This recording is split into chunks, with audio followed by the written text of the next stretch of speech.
Whoa, it didn't resolve like I thought it would. What? What was that?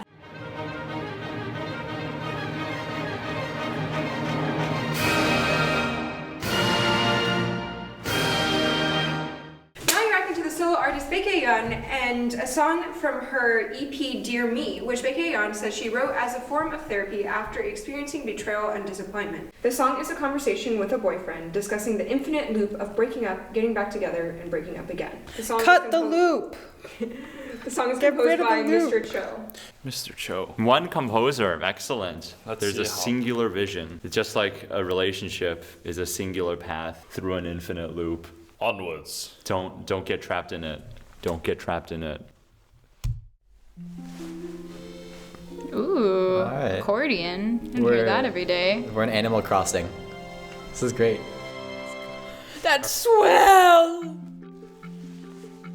Crescendo, decrescendo, baby.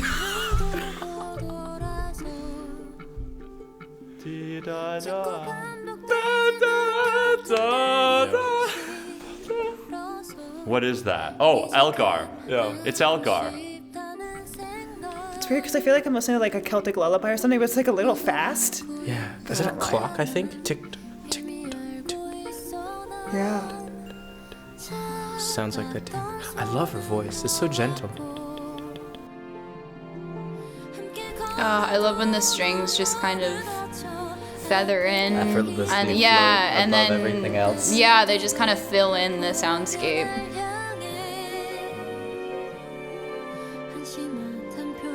Yeah, she really accentuates that major six by singing the major third in the vocal line. Whoa, it didn't resolve like I thought it would. What? What was that? That was crazy. amazing. I thought it would just go straight to a one chord there, but it didn't. See, the rhythm is looser because breakup causes a person to disintegrate a little bit. Yeah, there's no longer that perpetual spark. It's just heartbreak. I'm trying here, guys. I don't know the lyrics. Oh, that's cool. It's like a really high like harmonic or something. Nostalgic oboe?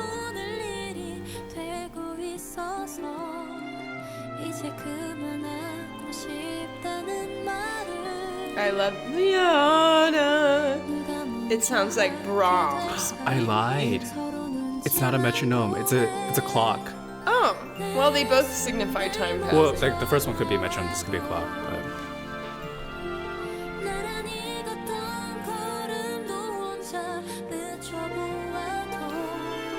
This music gives me like the picture of her singing and like wind just happening around her.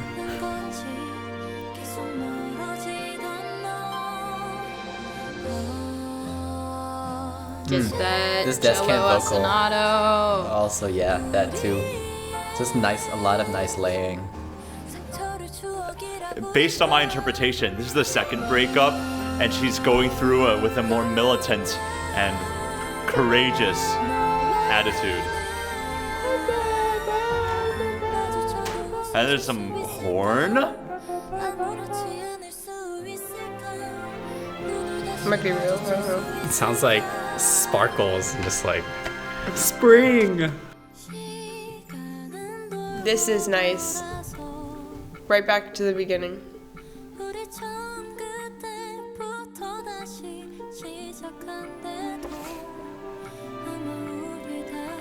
So I'm guessing based on the album cover that in the end she finds self-love, and the whole song is actually about self-love. How like the breakup doesn't define her.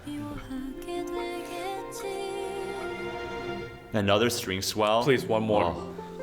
Oh no, we're ending it. Yeah.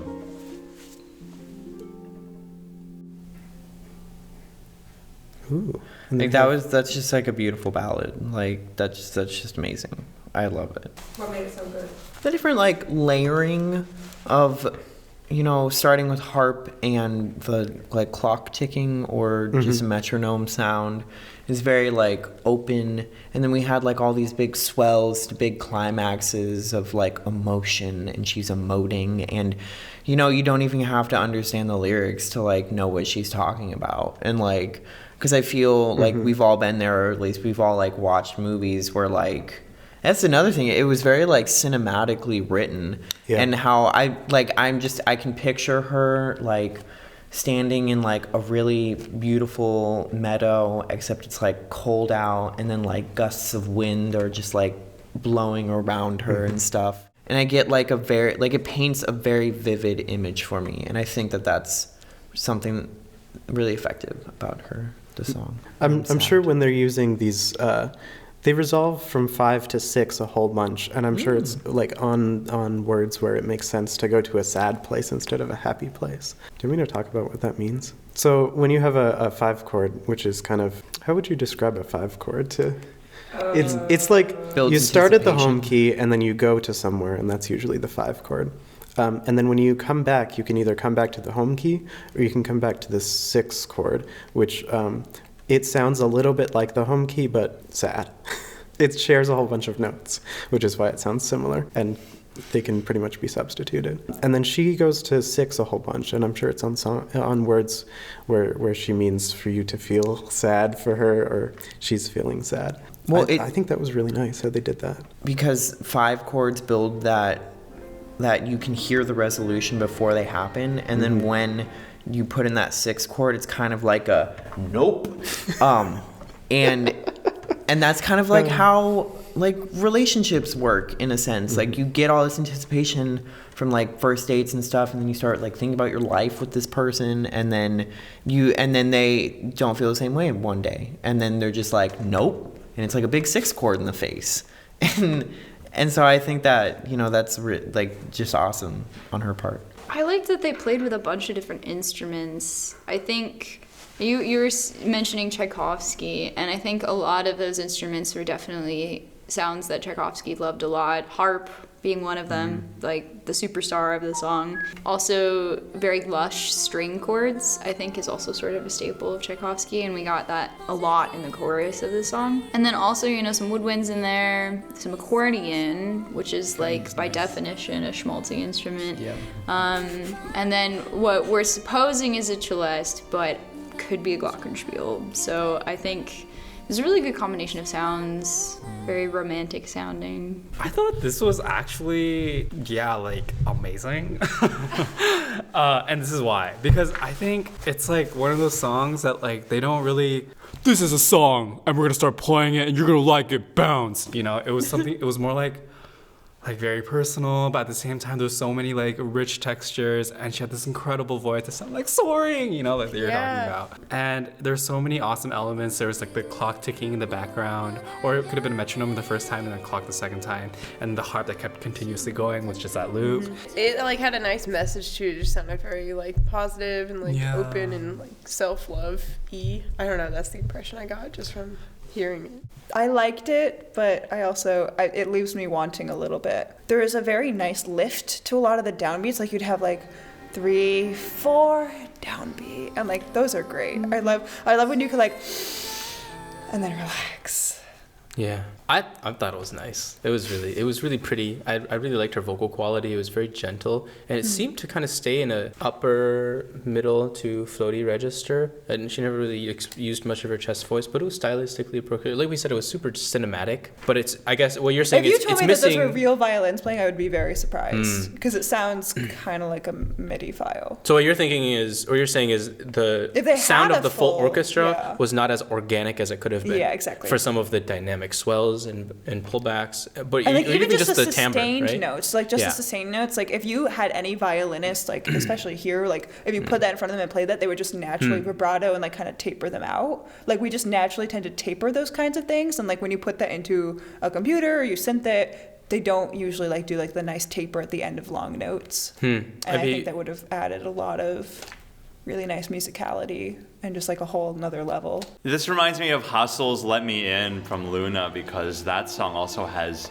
you know, a bunch of really well-crafted synthetic instruments. Because if you listen carefully in the song, I think I have a theory that all the instruments are synthetic. because even with the accordion tone, there were some long notes, and if you know how an accordion works, there's like a pump where you do make sound, and if you're playing very passionately or even just regularly, there's enough human error for the pumping speed to be different. So the sound, the dynamics have these little micro shifts. And in this song, the accordion tone is completely the same, flat throughout the entire thing. It took me till like the second half of the song to know that, which means that I think the balance and all the instruments were very well mixed and produced and created. Very good sounds. In the end, I wasn't bothered by it. I wouldn't consider it like a flaw or anything. But I do like the song, and I love the Elgar homage. I wish there was a violin solo that just played the same. What's the title again? I think it's Salut d'Amour. Salut d'Amour. Yeah, no, that's right. Yeah. Please look at that. It's actually a really wonderful violin piece. Yeah, that piece, it's the same thing. It's saying goodbye to your love in infinite loop. If it's about, what's it? The breakup. The breakup, cycle. right? Yeah, so it's perhaps if you want to extend it from the Elgar piece, it's the feelings that you feel after you say goodbye, where you're just, it's like, oh, was it wrong? Was it right? What do I do? And it really emphasized that, and I really enjoy how they brought this perspective through music.